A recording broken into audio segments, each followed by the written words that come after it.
Perhatikan dari siapa kalian mengambil agama kalian. Ustaz-ustaz kita tuh Masya Allah, dari ormas manapun, dari manapun semacam menekatkan kita dengan Allah, ambil ilmunya, ambil. Silahkan, saya lihat Masya Allah banyak yang baik-baik sekarang. Ya, ada Ustaz Firanda, ambil ilmunya dalam hal akidah dan sebagainya. Ada Ustaz Khalid Basalama, ambil ilmunya. Ya, dalam sirah nabawiyah dan sebagainya. Ada di sini Ustaz Syafiq mungkin dekat ke Surabaya, ambil ilmunya. Ya, ada Ustaz Abdul Somad yang di Riau, ambil ilmunya. Anda tidak sepakat, tinggalkan yang tidak sepakatnya. Kebaikannya ambil untuk Anda. Ada kebaikan di situ. Ada Ustaz Salim Fillah yang dari Jogja. Ada yang muda-muda sekarang. Ada ulama-ulama kita. Ada habaib, ada masyayikh. Yang paling gampang, ambil semua kebaikan. Jika tidak sepakat, tinggalkan. Ukurannya dua. Sesuai Al-Quran, sesuai Sunnah, ambil. Tidak sesuai, antum boleh tinggalkan. Ada sampahnya, ada racunnya, ada yang baiknya. Husmasofa da'ma kadar. Ambil yang jernih, buang yang keruh. Yang baik-baik ambil, yang buruk-buruk buang. Dan pernyataan yang menyimpang adalah ambil baiknya, tinggalkan buruknya. Ini menyimpang, ini syubhat terbesar di zaman now. Jangan mengatakan, Ustaz, ana mau ambil baiknya. Kalau kau orang berilmu, kau bisa bedain mana yang baik, mana yang salah. Tapi kalau kau nggak berilmu, mana yang baik dan mana yang salah? Kau anggap, Masya Allah, nih guru masuk, akhirnya semuanya masuk. Dan kita lihat, jamaah ini menakutkan sekali. Ya. Kalau kita tahu dia tidak mengajak kepada pemahaman para sahabat, maka aku tinggalkan. Kenapa? Yang paling paham dengan Quran dan Sunnah ini para sahabat. Orang-orang sekarang ini seharusnya yang mencontoh mereka. Barakallahu fikum.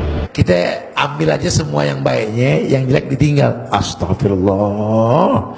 Dia pikir makanan buka puasa kali ya. Agama ya harus bener. Bukan ambil benernya, tinggal buruknya. Ya bukan agama itu namanya. Agama nggak ada yang buruk, semuanya bener. Imam Az-Zahabi mengatakan, innal quluba dha'ifah wa syubha khattafah. Ya, hati itu lemah, sementara syubhat itu menyambar. Kemudian Imam Ahmad mendatangi majelisnya dengan bersembunyi di balik tirai, didengarkan. Imam Ahmad bisa sampai menangis karena memukaunya, tapi penuh dengan syubhat. Sehingga disamakan Imam Ahmad jangan. Namun hukum telah jelas, halal jelas, haram jelas, halal haram ini syubhat tengah-tengahnya sudah jelas. Malah cari yang nggak jelas, yang remeng. Ya nasib dah. Udah dibilang kuciptakan manusia min dzakarin wa unsa, laki dan perempuan, dia pilih yang tengah-tengah. Ambil baik, buang buruknya. Dari mana kita tahu yang baik mana yang buruk? Lebih baik kita tinggalkan sehingga tidak masuk yang kita belum punya filter. Ya, kita tidak punya filter. Bagaimana kita akan bisa tahu mana yang baik mana yang buruk? Ya. Oleh karena itu lebih baik kita. Imam Muhammad bin Sirin dia mengatakan, inna hadzal ilma dinun fanzuru amman ta'khudhu dinakum. Sesungguhnya ilmu itu adalah agama. Maka oleh karena itu lihatlah dari mana kalian mengambil agama kalian. Apakah kita bisa menjamin mana yang baik untuk kita ambil, mana yang salah untuk kita tinggalkan? Kan di sini ambil yang baik, buang yang buruk. Berani nggak? Bisa nggak kita memastikan ini yang baik saya ambil, itu yang buruk saya tinggalkan? Belum tentu. Belum tentu. Jangan-jangan yang kita kira baik padahal buruk, yang kita buruk padahal baik. Tapi kemudian dia bungkus dengan dalil, dihiasi dengan retorika, dihiasi dengan menampakkan kekuatan hafalannya terhadap dalil, sebutkan sejumlah ayat, sebutkan sejumlah hadis, bahkan sampai halaman-halamannya, sampai tempatnya kiri atas kiri bawah, kanan atas kanan bawah. Dia sebutkan. Kita pun terpukau, padahal tadinya kita tahu salah. Ketika dia hiasi dengan itu, akhirnya kita anggap benar yang salah. Syaitan menjerumuskan hati kita. Itu bisa terjadi. Yang dulu ditakutkan oleh generasi salaf dari mendengarkan ucapan-ucapan orang yang sesat, karena mereka merasa hati kita lemah. Hati mereka lemah. Apakah kita merasa hati kita lebih kuat daripada hati salaf? Ini adalah perkataan yang benar tetapi menginginkan kebatilan di dalamnya. Pertama, kalau seandainya disuruh kita Ya, belajar kepada siapa saja, ambil yang baiknya, buang yang buruknya. Sekarang siapa yang membedakan mana yang baik, mana yang buruk?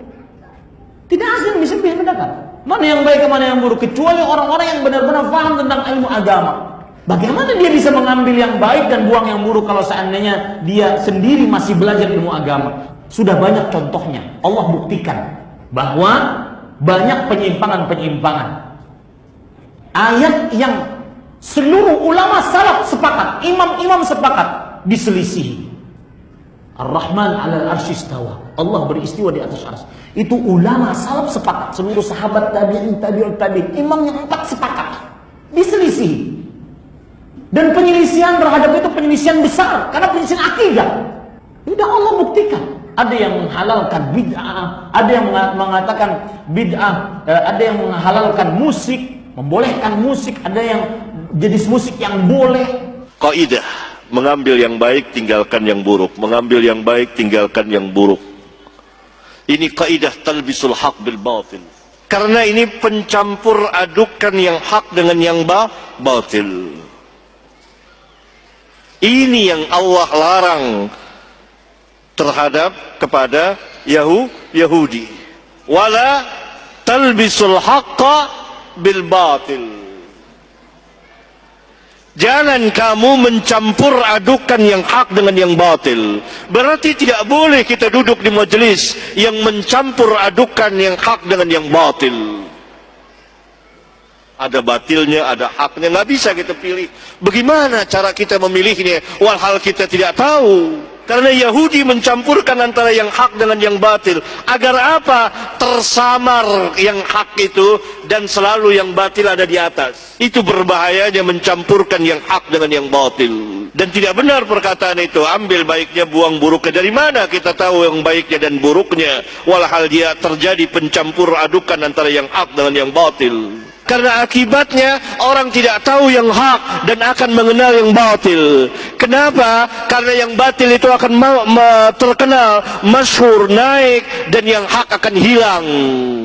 Kenapa? Karena tujuan mereka adalah menghancurkan, menyembunyikan yang hak dan menaikkan yang batil. Jangan kamu mencampur adukan yang hak dengan yang batil, dan jangan kamu sembunyikan yang hak padahal kamu tahu.